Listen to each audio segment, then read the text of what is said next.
네, 이렇게 시간이 흘러 3월의 셋째 주가 되어서 이렇게 제가 다시 여러분들 앞에 서게 되었습니다. 지금이 어떤 기간인지 다들 알고 계신가요? 지금은 사순절 기간이죠. 사순절이란 예수님의 삶과 고난 그리고 부활을 생각하며 근신하고 회개함으로 예수님의 부활을 기다리는 그러한 의미를 담고 있습니다. 우리 교회에서도 이러한 사순절의 의미를 생각하며 사순절 40일 특별 헌금과 사순절 매일 말씀 묵상을 하고 있죠. 다들 열심히 참여하고 계신가요?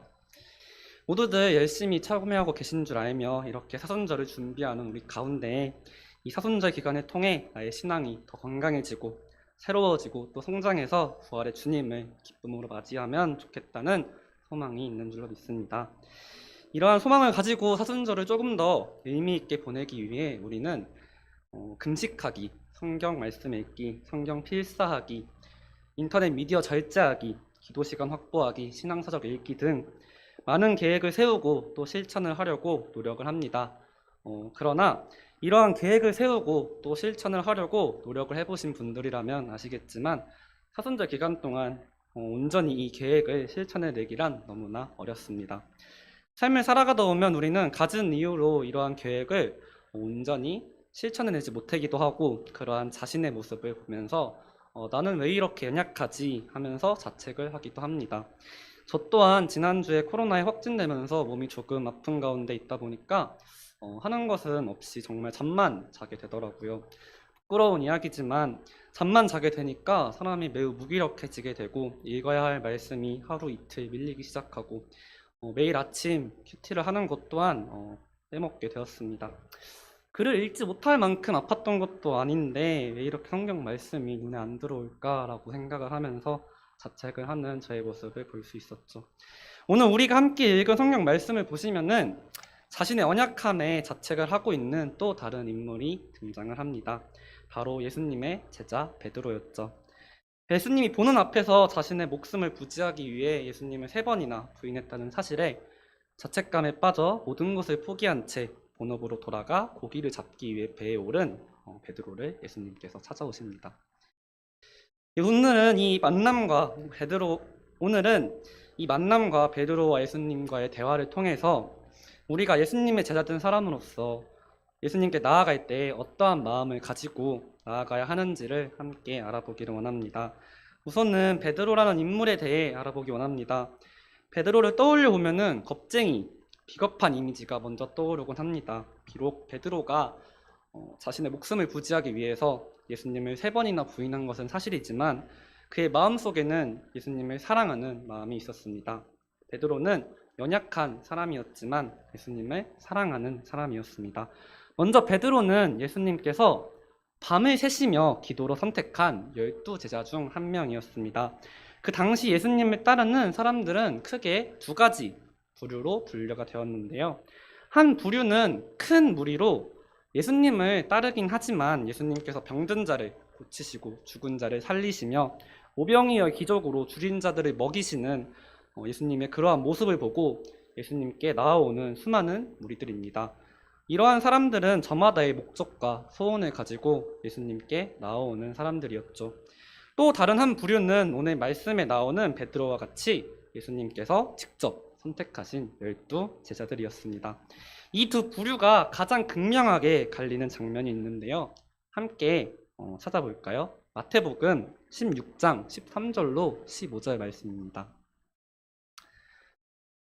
예수께서 빌립보 가이사랴 지방에 이르러 제자들에게 물어 이르시되 사람들이 인자를 누구라 하느냐 이르되 더러는 세례 요한 더러는 엘리야 어떤 이는 예레미야나 선지자 중에 하나라 하나이다. 이르시되 너희는 나를 누구라 하느냐. 예수님께서 북방 지역 사역을 위해 이동하시던 도중 가이사랴 빌립보 지방을 지나며 제자들에게 질문을 던지십니다.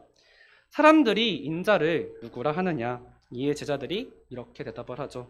예수님은 어떤 이들은 죽었던 세례 요한이 돌아왔다고, 또 어떤 이들은 엘리야라고, 또 어떤 이들은 예레미야나 선지자 중 하나라고 합니다. 그 당시 세례 요한은 예수님보다 몇 년 앞서 등장해서 유대 사회에 굉장한 센세이션을 불러일으킨 인물이었고 엘리야 또한 구약 시대의 선지자로 많은 이적들을 행했던 인물이었고, 예레미야 또한 신약 시대에 들어서도 그의 표현들이 자주 인용되었을 만큼 영향력이 있는 구약 시대의 선지자였습니다. 그 당시 예수님을 따랐던 큰 무리들, 13절에 나오는 사람들은 각자의 염원을 가지고 예수님을 이러한 인물들에 빗대어 바라보고 있었습니다. 14절에 이러한 대답을 들으시고 예수님께서는 다시 한번 물으십니다. 15절 말씀입니다. 이르시되 너희는 나를 누구라 하느냐? 여기서 너희는 예수님의 12 제자들을 가리키죠. 여기서 우리는 예수님께서 하신 이 질문의 의도를 잘 파악해야 합니다. 질문에 대답하기에 앞서 질문자의 의도를 파악하는 것만큼 중요한 것이 없죠. 예수님의 세상 사람들은 나를 누구라 생각하고 또 제자들인 너희는 나를 누구라 생각하느냐 물으시는 이 질문의 의도를 파악하기 위해서는 이 질문을 하신 장소가 어디인지 우리는 유심히 한번 되돌아봐야 합니다. 13절에 보시면은 예수님께서 이 질문을 가이사랴 빌립보 지방에 이르렀을 때에 가이사랴 빌립보라는 도시를 눈앞에 두고 제자들에게 질문을 하신 것을 우리는 확인할 수 있습니다. 이 가이사랴 빌립보라는 도시는 팔레스타인 지역에서 가장 아름답고 풍요로운 지역 중 하나입니다. 가이사랴라는 이름은 헤롯 빌립 2세가 도시를 새롭게 정비하고 황제를 기린다 하여 지어진 이름이죠. 황제를 기리기 위한 도시이니만큼 이곳은 헬라, 로마의 문명의 중심지였습니다. 지금으로 치면은 미국의 뉴욕과도 같은 도시였죠. 당대의 과학이든 사회 문화이든 모든 문명의 집계지였던 도시가 가이사랴 빌립보였습니다. 그리고 황제를 기리기 위한 도시이니만큼 이 지역에서는 황제의 말이 곧 법이고 황제가 신과 같은 존재였죠. 그러한 가이사랴 빌립보를 눈앞에 두고 예수님께서 물으시는 겁니다. 제자들인 너희는 나를 누구라고 생각하느냐? 그 화려한 도시를 눈앞에 두고 이러한 질문을 제자들에게 던지시는 예수님의 모습은 어떠했을까요? 예수님의 실제 외모에 대해서 기록된 신약 성경 구절은 없습니다. 그래서 예수님께서 사역하셨을 당시에 그분의 키가 큰지 작은지, 얼굴은 어떻게 잘생기셨는지, 그러하지 못한지, 또 풍채가 좋은지, 어떠한지에 대해서 우리는 알 수가 없습니다. 그러나 구약시대의 선지자로서 장차 오실 메시아, 예수님에 대해 예언했던 이사야 선지자는 예수님에 대해 다음과 같이 기록을 하고 있습니다. 이사야서 53장 2절로 3절 말씀입니다. 그는 주 앞에서 자라나기를 연한 순 같고 마른 땅에서 나온 뿌리 같아서 고운 모양도 없고 풍채도 없은즉 우리가 보기에 흠모할 만한 아름다운 것이 없도다. 그는 멸시를 받아 사람들에게 버림을 받았으며 또 간고를 많이 겪었으며 질고를 아는 자라 마치 사람들이 그에게서 얼굴을 가리는 것 같이 멸시를 당하였고 우리도 그를 귀히 여기지 아니하였도다. 그 당시 가장 휘황찬란했던 도시 가이사랴 빌립보 앞에 선 예수님의 행색은 이사야 선지자의 예언대로 마른 땅에서 올라온 뿌리와 같아서 흠모할 만한 아름다운 것이라곤 하나도 없는 한없이 초라한 모습이었을 것입니다. 그러나 예수님의 너희는 나를 누구라 생각하느냐라는 이 질문에 베드로가 다음과 같이 대답을 하죠. 마태복음 16장 16절 말씀입니다. 시몬 베드로가 대답하여 이르되 주는 그리스도시요 살아계신 하나님의 아들이시니이다. 아멘. 세상 사람들은 저 휘황찬란한 문명에 살아가며 황제가 최고다, 황제가 곧 신이다 하며 황제를 찬양하며 살아가지만 예수님께서 나의 주인, 나의 왕이 되시며 나의 유일한 구원자 되시오니 예수님께서 이 세상 만물을 창조하신 하나님의 아들이십니다 라는 이 베드로의 고백은 정말 그 당시 베드로가 감히 할 수 없었던, 하나님께서 알려주셨다고 예수님께서 칭찬하실 만한 그러한 엄청난 사랑의 고백이었습니다.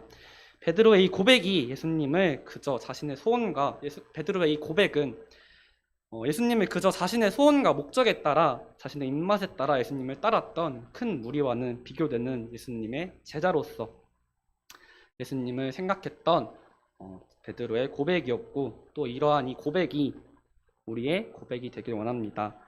이 땅에 속하여 수많은 세월을 보내며 살아가지만 우리는 세상에 속한 자가 아닌 예수님께 속한 사람들로 세상의 사람들은 돈이 최고라 여기고 자기 자신을 사랑하여서 자신이 주인공이 되는 삶을 살아가지만 우리는 예수님께 속한 자들로 예수님이 나의 왕이 되시며 나의 인생의 주인이 되시며 오직 예수님만을 사랑하는 사람들인 줄로 믿습니다. 휘황찬란한 문명의 도시 가이사랴 빌립보 앞에서 저 세상이 아닌 예수님을 나의 주인, 나의 왕이라고 고백하는 이 베드로의 엄청난 고백, 엄청난 사랑의 고백이 우리의 고백이 되기를 원합니다. 베드로의 이러한 고백을 보시고 예수님께서는 베드로를 아주 크게 칭찬하십니다. 17절과 18절과 19절을 보시면 베드로에게 베드로라는 이름을 지어주시면서 베드로의 이 고백 위에 음부의 권세가 이기지 못하는 교회를 세우시겠다고 약속하시고, 또 땅에서 매면 하늘에서도 매이고 땅에서 풀면 하늘에서도 풀리는 천국 열쇠를 그에게 쥐어주십니다. 그러나 이 위대한 고백이 있은 후에 바로 뒤에 재미있는 상황이 펼쳐집니다. 앞의 상황과는 정반대되는 상황이죠. 예수님께서 제자들에게 처음으로 자신이 장로들과 대제사장들과 서기관들에게 많은 고난을 받고 죽임을 당하고 3일 만에 부활하실 것을 제자들에게 말씀하십니다. 이에 베드로가 다음과 같이 말하죠. 마태복음 16장 22절 말씀입니다. 베드로가 예수를 붙들고 항변하여 이르되 주여 그리 마옵소서, 이 일이 결코 주께 미치지 아니하리이다. 예수님을 사랑하는 마음이 컸던 베드로가 이렇게 말하는 것이 어찌 보면 당연한 겁니다. 자신이 정말로 사랑하는 사람이 나 이제 곧 수많은 사람들에게 고난을 받아 죽을 거야 라고 말을 하는데 말리지 않는 사람이 어디 있을까요? 이번에도 예수님을 사랑하는 마음으로 이러한 고백을 했으나 예수님께서는 이 베드로의 이러한 고백에 23절에서 사탄아 내 뒤로 물러가라, 너는 나를 넘어지게 하는 자로다 라고 말씀하시며 베드로를 질책하시죠. 방금 그 엄청난 칭찬을 들은 후에 곧바로 이렇게 엄청난 질책을 들으니 베드로가 좀 망신스럽고 부끄러울 법도 한데 베드로는 전혀 개의치 않았습니다. 마태복음 26장에 나오는 최후의 만찬 장면에서도 자신이 예수님을 3번이나 부인할 것이라는 예수님의 말씀에 베드로는 모두가 주를 버릴지라도 나는 결코 주님을 버리지 아니하겠습니다. 내가 예수님과 함께 죽을지언정 예수님을 부인하지 않겠습니다 라고 고백을 하죠. 베드로의 이 고백은 진심이 정말 가득 담긴 고백이었을 것입니다. 행동파였던 베드로는 말로만 주님을 사랑한다, 주님의 고난을 내가 무슨 일 있어도 맡겠다 라고 하는 사람이 아니었습니다. 가룟 유다가 예수님을 대제사장들과 성전 경비병들에게 예수님을 팔아넘기고 이들이 예수님을 잡으러 오자 예수님을 지키기 위해 베드로는 칼을 빼들었고 대제사장의 종 말고의 오른편 귀를 베어내며 그 당시 기득권 세력이었던 대제사장들과 성전 경비병들의 편이 아닌 예수님의 편에 서서 예수님을 지키고자 합니다. 또한 누가복음 24장에서 예수님께서 부활하신 후에 여인들로부터 예수님의 부활 소식을 들었을 때 또한 다른 11사도들과는 다른 반응을 보입니다. 누가복음 24장 11절로 12절 말씀입니다. 사도들은 그들의 말이 허탄한 듯이 들려 믿지 아니하나 베드로는 일어나 무덤에 달려가서 구부려 들여다보니 세마포만 보이는지라 그가 그된 일을 놀랍게 여기며 집으로 돌아가니라. 자신이 그토록 사랑했던 예수님께서 부활하신 것을 자신의 두 눈으로 확인하고 싶었던 것이지요. 이러한 모습들을 살펴보았을 때 베드로가 비록 예수님을 3번이나 그것도 결정적인 순간에 부인하긴 했지만 그 당시 베드로가 했던 고백들, 예수님을 사랑하는 마음은 전부 진심이었다는 것을 우리는 알 수 있습니다. 오늘 본문 말씀에서도 그러한 모습이 아주 잘 드러나는데요. 예수님을 절대 죽도록 내버려두지 아니하겠다고 고백하며 죽음까지도 따라가겠다고 호언장담했지만 마지막 순간에 예수님을 3번이나 부인했던 베드로는 엄청난 자책감에 들었을 것입니다. 그렇기에 다시 예수님을 따르기 이전에 자신의 생활로 돌아와 물고기를 잡고 있는 베드로의 모습을 볼 수가 있죠. 이에 예수님께서는 물고기를 잡고 있는 베드로와 제자들을 찾아오시며 오늘의 본문이 시작이 됩니다. 베드로와 제자들이 예수님과 처음 만났을 때처럼 오늘 본문에서도 밤새 그물을 쳤으나 물고기를 하나도 잡지 못한 상황이었는데요. 예수님께서 말씀하신 대로 행하였더니 수도 없이 많은 물고기를 잡게 됩니다. 이에 자신에게 말씀하신 분이 예수님이심을 먼저 알아차린 요한이 베드로에게 자신에게 말씀하신 분이 예수님이심을 베드로에게 알려줍니다. 요한복음 21장 7절 말씀인데요. 예수께서 사랑하시는 그 제자가 베드로에게 이르되 주님이시라 하니 시몬 베드로가 듣고 있다가 주님이라 하는 말을 듣고 겉옷을 두른 후에 바다로 뛰어내리더라. 예수님이라는 말을 듣자마자 베드로는 겉옷을 챙겨 바다로 뛰어들어 예수님께 나아갑니다. 제가 만약 베드로였다면 그 자리에서 도망쳤을 것 같습니다. 자신이 예수님을 처음 접했을 때가 생각나면서 그동안 자신이 예수님 앞에 했던 고백들, 자신이 그 공생의 기간을 함께하며 예수님을 사랑해왔던 기억들, 그러나 마지막 순간에 예수님을 부인하고 3번이나 부인했던 그 장면들이 쭉 오버랩이 되면서 자책감의 그 자리를 그저 피하고 싶었을 것입니다. 어디 쥐구멍이 있다면 쥐구멍에라도 숨고 싶은 심정이었을 것이죠. 그러나 베드로의 마음속에는 자신의 연약함에 대한 자책감보다도 예수님을 사랑하는 그 마음이 더 컸습니다. 예수님이라는 말을 전에 듣자마자 겉옷을 챙겨 바다로 뛰어들어 예수님 앞으로 나아가죠. 예수님을 사랑하는 이 마음이 예수님을 따르는 제자로서 우리에게 있어야 할, 예수님께 나아가야 할 때 있어야 할 마음인 것입니다. 우리는 때로는 자신의 연약함을 묵상하며 예수님께 나아가기를 꺼려하곤 합니다. 그러나 오늘 본문 말씀에선 예수님의 제자로서 살아갈 때 우리에게 필요한 것은 우리의 연약함을 묵상하며 자책하는 마음이 아닌 예수님을 사랑하는 마음임을 명확하게 명시하고 있습니다. 예수님께서는 동일한 질문을 베드로에게 동일하게 3번 물어보십니다. 그 질문은 내가 나를 사랑하느냐라는 질문이었죠. 그에 따른 베드로의 대답은 예 주님, 제가 주님을 사랑하는 줄 주님께서 아십니다 라고 하는 대답이었습니다. 이 예수님께서는 베드로에게 내 양을 먹이라, 내 양을 치라 라고 말씀을 하시며 베드로에게 자신들의 양을 맡기시죠. 사역을 맡기신 것입니다.